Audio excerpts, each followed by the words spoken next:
My name is Džokić. I'm part of Stealth.Unlimited, but also I'm part of two other initiatives. One is Start in the Mark that has been just mentioned, and the other one is Grad, which is in Belgrade in Serbia, where I originally come from.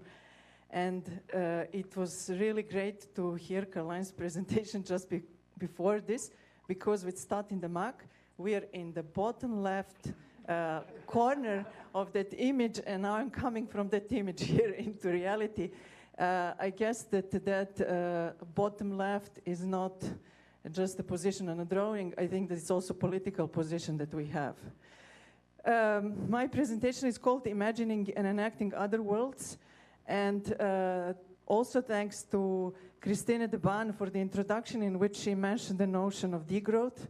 And what I'm going to speak is quite much connecting to that, and it is maybe a small fragment of what the world with thinking in the terms of degrowth could be, and also trying to dismantle some of the concepts that our society is based on.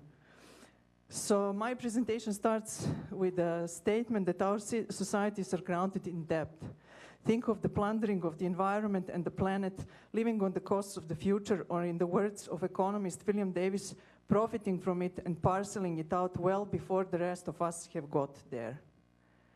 Think also of financial debt. On a personal level, a whole world of desire is sold to us, the toxic dream of individual property, which without debt we would not be able to afford. Collateralized mortgage packages of such individual debts brought to the 2008 global financial crisis. The crisis that would reverberate not only through financial markets, but would also bring banks and entire countries to economic collapse, forcing many people to lose their homes. But also bring the industry from which it all had started, the production of real estate, to a grinding halt. Architecture and architects have been a handmaiden in this, playing a role in perpetuating debt. Debt is not a recent phenomenon. It has been part of our culture for at least 5,000 years. But in the past, debt has also been structurally renegotiated and cancelled, and this is hardly happening anymore. The failure of the economy is the result of debt, but also successful economy is growing only through debt and the rise of a credit, as it is through debt that we create money in our economies. Debt comes at costs of penalty, morally, financially, not seldom accompanied by violence. The last crisis has, at least for a while, and at least for some, changed the way we look at this. It has changed how much trust we place in financial institutions, but also real estate and bricks as storers of values. For a group of us in Rotterdam, the crisis gave a pause from the market pressure. It gave access to some of the toxic assets, in financial terms, of the stranded social housing. We started in the Mark with Eric, Pitt, and Mark. Exactly 5 years ago, we entered on a temporary contract for a period of 10 years, 2 attached properties in Rotterdam North owned by housing corporation Havensteder. Free from charge and also debt, starting from these ruins of the broken system, we are imagining and trying to enact other worlds. And maybe we are these naive characters that were in the previous image. By now, in the network of 6 of these buildings, a community of over 35 people lives and works. The spaces have been made usable again through do-it-ourselves initiative and a lot of free material donated or reused.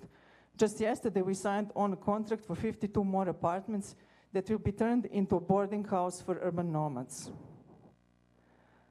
The buildings make affordable and unconventional forms of living and working possible, based on sharing, commons, and training towards a resilient future.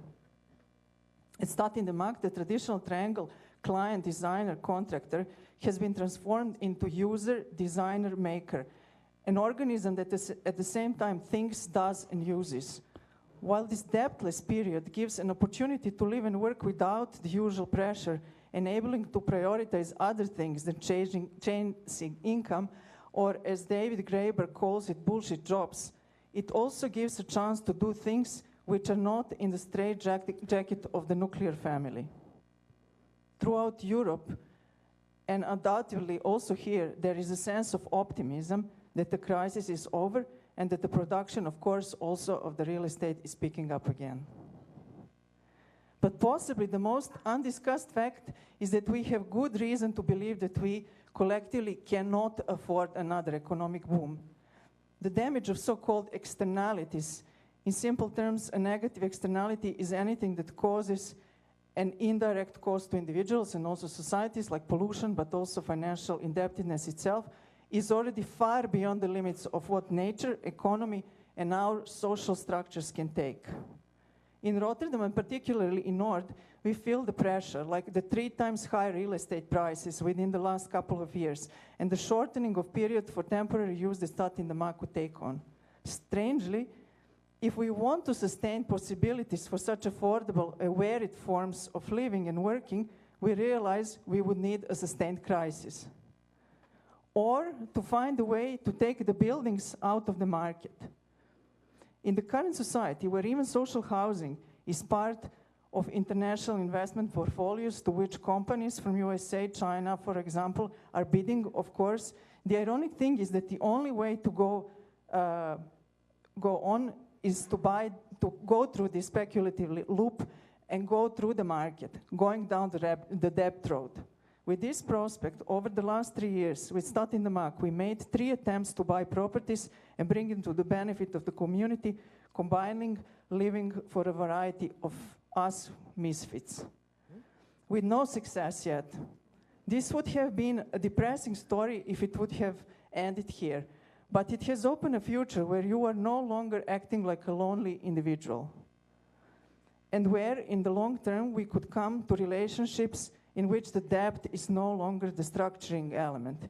If we want our society to thrive, we simply have to get to such a different relationships.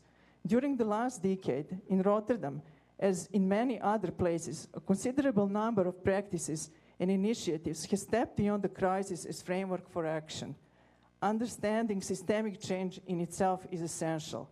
This growing number of alternative approaches, from neighborhood cooperatives to small-scale shops and businesses, daycare, solidary social insurance initiatives, urban agriculture, to neighborhood initiatives, social centers, etc., overlays another possible reality over the current normality.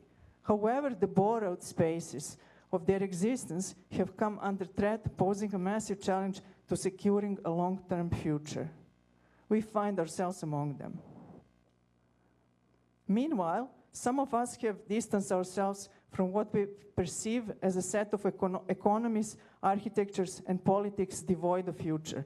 Together with peers, we have started out building other systems, laying the foundations for systemic change, for instance, in terms of new financial institutions, for a different mindset and perspective of where our future ought to take us.